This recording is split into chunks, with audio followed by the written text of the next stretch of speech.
Am I the only one that didn't know everything we know about history is a lie? We believe what we read in textbooks, what our teachers tell us, and what historians claim to be true. But what if those sources are wrong?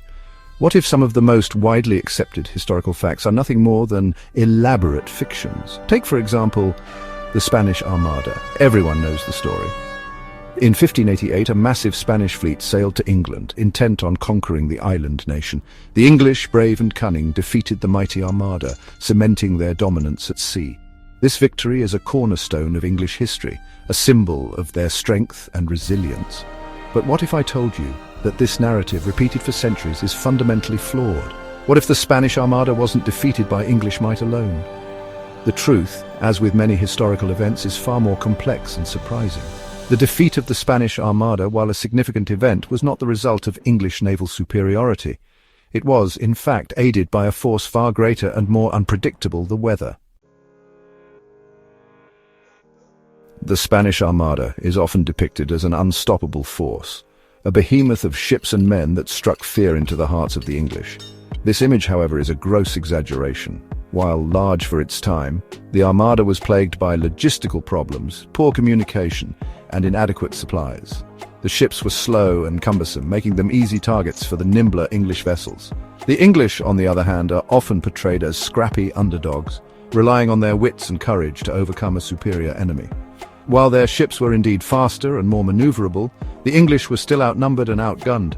The victory at sea, crucial for repelling the invasion, was far from certain. This is where the weather comes into play. As the Armada sailed up the English Channel, it was battered by strong winds and storms. These storms scattered the Spanish fleet, making it difficult to maintain formation or launch a coordinated attack. The English, familiar with the treacherous waters, used the weather to their advantage, harrying the disorganized Spanish ships. The storms that ravaged the Armada were not merely a stroke of luck for the English, they were a decisive factor in their victory. The wind and waves crippled the Spanish fleet, sinking ships and forcing others to retreat. The English, aided by the tumultuous weather, were able to exploit the chaos and inflict heavy losses on the Armada. Evidence suggests that the English were aware of the unpredictable nature of the Channel weather and may have even planned their defense around it. They knew that the storms, while dangerous, could also be a powerful ally. The Spanish, accustomed to the calmer waters of the Mediterranean, were ill-prepared for the ferocity of the Atlantic. The defeat of the Spanish Armada was a turning point in history, marking the decline of Spanish power and the rise of England as a naval force. However, the popular narrative of this event, the one that credits English bravery and ingenuity alone, is incomplete and misleading. The truth is far more nuanced, involving a complex interplay of factors, including the unpredictable forces of nature. The story of the Spanish Armada is just one example of how history can be distorted and simplified. We often cling to narratives that reinforce our preconceived notions, even when evidence suggests otherwise.